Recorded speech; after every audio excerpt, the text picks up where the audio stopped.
वेताल कथा योगवर कहानी को लाइक करें, शेयर करें और हमारे चैनल कथा कहानी को सब्सक्राइब करके बेल आइकन का बटन दबा दें।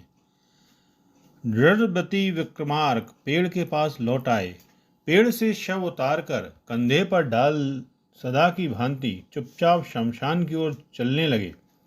तब सब में स्थित बेताल ने कहा, मेरे मन में इस बात की शंका पैदा हो रही है कि इस आधी रात के वक्त आपको इस मुसीबत में डालने वाला कोई भी क्यों ना हो, आप दोनों में परस्पर भ्रम है। यह बात प्रकट है कि अधिकांश मानव अपने जीवन को सुखी बनाने के साथ साथ अपने आत्मीय जन के जीवन को भी सुखी बनाने का भरसक प्रयत्न करते हैं, पर इन प्रयत्नों में कभी कभी विजय के साथ साथ पराजय भी हाथ लगती है। यह विजय या पराजय भी इस बात पर निर्भर करती है कि अपने साथी जनों के बारे में मनुष्य क्या सोचता है। इसके उदाहरण के रूप में मैं आपको अनंतराम नाम के एक किसान की कहानी सुनाता हूँ।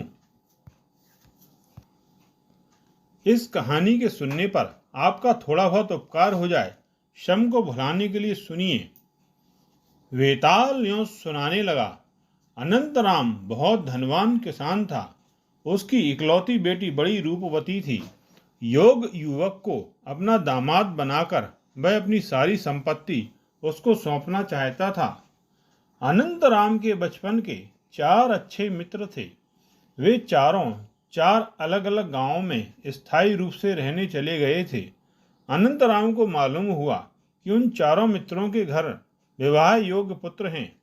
उनमें से एक को अपने दामाद बनाने के विचार से अनंतराम उन गांवों के लिए चल पड़ा। सबसे पहले अनंतराम विजयपुरी के चंद्रकांत से मिला। चंद्रकांत अनंतराम से कहीं ज्यादा संपन्न व्यक्ति था। उसने बड़े ही आदर पूर्वक अनंतराम का स्वागत किया, बचपन की बातों की याद दिलाई। चंद्रकांत का पुत्र पुष्पकांत अनंतराम को अत्यंत सुंदर और सुशील मालूम हुआ। उसकी विनयशीलता ने अनंतराम को बहुत ज्यादा प्रभावित किया। बातचीत के सिलसिले में अनंतराम ने अपनी पुत्री की चर्चा छेड़ दी। अनंतराम की पुत्री का नाम सुनकर चंद्रकांत बोला, तुमने तो अपनी पुत्री का नाम चंपा बताया ना? मेरे पुत्र के प्यारे घोड़े का नाम भी यही है। वह घोड़ा देखने में ऐसा लगता है मानो देवलोक से उतरकर आया हुआ उच्च श्रवा हो। हाँ, तुमने शायद मेरी घुड़साल को नहीं देखा है। चलो मैं तुम्हें मेरी घुड़साल दिखा देता हूँ। यह कहते हुए चंद्रकांत अनंतराम को अपनी घुड़साल में ले गया। वहां के घोड़ों को देखने पर अनंतराम चकित रह गया। उसके मुंह से बोल नहीं फूटे। उसकी सारी संपत्ति उन घोड़ों के मूल के बराबर भी नहीं थी। अनंतराम विजयपुरी से निकलकर मल्लपुर पहुंचा। वहां पर उसके मित्र वीरभद्र ने भी उसका भव्य स्वागत किया। वीरभद्र उस गांव में बड़ा लोकप्रिय था। गांव के सारे मामले वीरभद्र के सामने प्रस्तुत किए जाते थे। भोजन के वक्त अनंतराम वीरभद्र से बोला, तुम्हें काफी यश तो जरूर मिला है, मगर चंद्रकांत जैसा वैभव तुम्हारा नहीं है। वीरभद्र अपने मित्र की बातें सुनकर गुस्से में आकर बोला, दोस्त बताओ मेरे पास किस बात की कमी है? मुझे लगा कि तुम्हारी सारी संपत्ति चंद्रकांत के घोड़ों के मूल के बराबर भी नहीं है। 1 लाख मुद्राओं के मूल्य के 15 घोड़े उसके पास हैं। अनंतराम ने कहा। वीरभद्र पल भर मौन रहकर बोला, चंद्रकांत अपनी हैसियत से ज्यादा ठाट बाट दिखाते हैं। वे अपने धन को वस्तुओं के रूप में बदलकर सबके सामने उसका प्रदर्शन करना चाहते हैं। अगर मैं चाहूं तो उनसे कहीं अच्छी नस्ल के 50 घोड़े खरीद सकता हूं, लेकिन इससे लाभ ही क्या है? मेरा पुत्र दिन भर घोड़े पर सवारी करके अयोग्य बन जाए, यह कदापि मैं पसंद नहीं करूंगा। इसके अलावा वीरभद्र ने अनेक प्रकार से चंद्रकांत की कड़ी आलोचना की। उसका विचार था कि अनेक दास दासियों के होने पर परिवार के लोग आलसी बन जाते हैं। प्रतिदिन मिष्ठान्नों का सेवन करना स्वास्थ्य के लिए खराब होता है। 4 मंजिले मकान बनवाने से उसके गिर जाने का हमेशा डर लगा रहता है। इसलिए उसके पास चंद्रकांत से कहीं ज्यादा धन संपत्ति के होने पर भी वह साधारण जीवन बिताता है। वीरभद्र के पुत्र रुद्र ने भी अपने पिता के विचारों का समर्थन किया। अनंतराम ने वीरभद्र के सामने अपनी पुत्री की चर्चा नहीं की। 2 दिन वहां बिताकर अनंतराम वरुणपुरी पहुंचा। वहां पर नागानंद सरल जीवन बिता रहा था। उसने स्नेहपूर्वक अनंतराम का स्वागत करके अपनी हालत का परिचय दिया। बातों के सिलसिले में चंद्रकांत और वीरभद्र की चर्चा चल पड़ी, पर वह सिर्फ गहरी सांस लेकर चुप रह गया। उसने अपनी कोई प्रतिक्रिया व्यक्त नहीं की। नागानंद का पुत्र सत्यानंद बोला, मेरे पिताजी की इच्छा है कि मैं भी पुष्पकांत जैसा वैभवपूर्ण जीवन बिताऊं। मैंने उनकी इच्छा की पूर्ति के लिए थोड़े से प्रयत्न भी किए।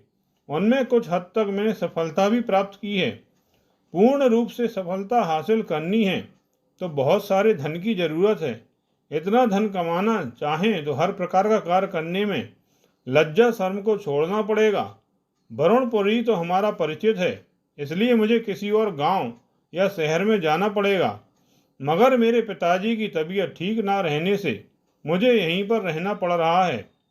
अनंतराम ने नागानंद के सामने भी अपनी पुत्री का प्रसंग नहीं छेड़ा।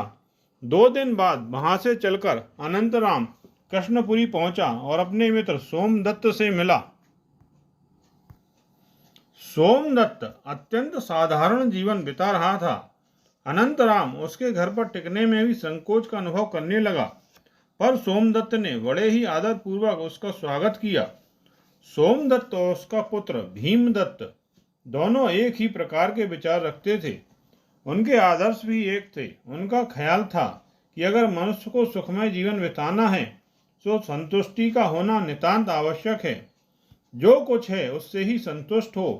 फुर्सत के वक्त जीवन और जगत को समझने की चेष्टा करते हुए, दर्शन और वेदांत संबंधी ग्रंथ पढ़ते हुए वे अपना समय बिता रहे थे। वे दोनों हमेशा प्रसन्न दिखाई देते थे, लेकिन सोमदत्त की पत्नी हमेशा इस बात की चिंता किया करती है कि उसके यहाँ कीमती गहने, दास दासियां और महल नहीं हैं।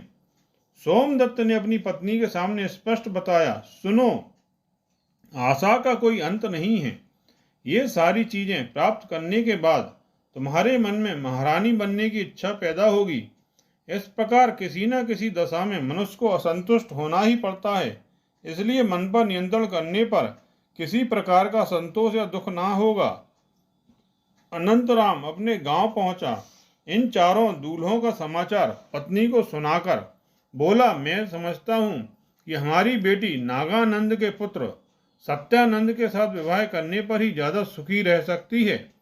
अनंतराम की पत्नी ने मान लिया। कुछ दिन बाद सत्यानंद और चंपा का विवाह संपन्न हुआ।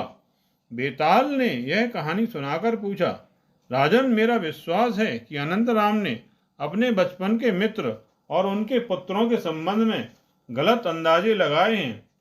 पुष्पकांत वैभव की जिंदगी बिता रहा है। रुद्र लोभ और ईर्ष्या से दूर है।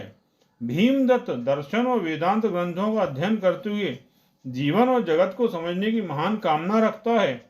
इन सब को छोड़कर अनंतराम ने अपनी पुत्री का विवाह सत्यानंद के साथ करने में जल्दबाजी तो नहीं की।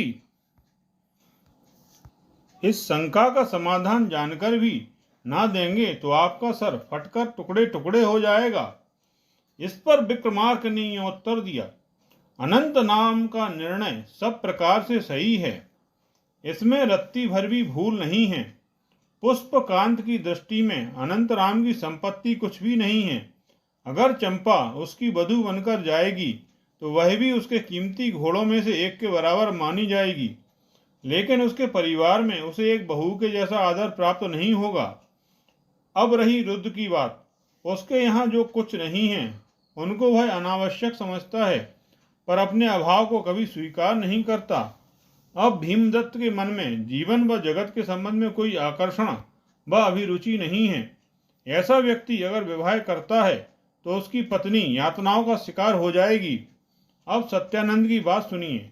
वह ईर्ष्या नहीं करता, पर बड़े लोगों के साथ उसके मन में एक स्वस्थ प्रतियोगिता की कामना है। मगर जीवन की अन्य जिम्मेदारियों को त्याग कर केवल धन कमाने का लोभ उसके अंदर नहीं है। अपने पिता के स्वस्थ होने तक उसके पास रहकर उसकी सेवा करने की इच्छा रखने वाला पितृभक्त है। वह ऐसा व्यक्ति ससुर से प्राप्त संपत्ति के द्वारा प्रयत्न करके कभी न कभी चंद्रकांत से बढ़कर वैभवपूर्ण जिंदगी बिता सकता है। राजा के इस प्रकार मौन भंग होते ही वेताल सबके साथ गायब होकर पुनः पेड़ पर जा बैठा। आपने यह कहानी ध्यानपूर्वक सुनी, इसके लिए धन्यवाद। आपको यह कहानी कैसी लगी कृपया कमेंट बॉक्स में जाकर लिखें।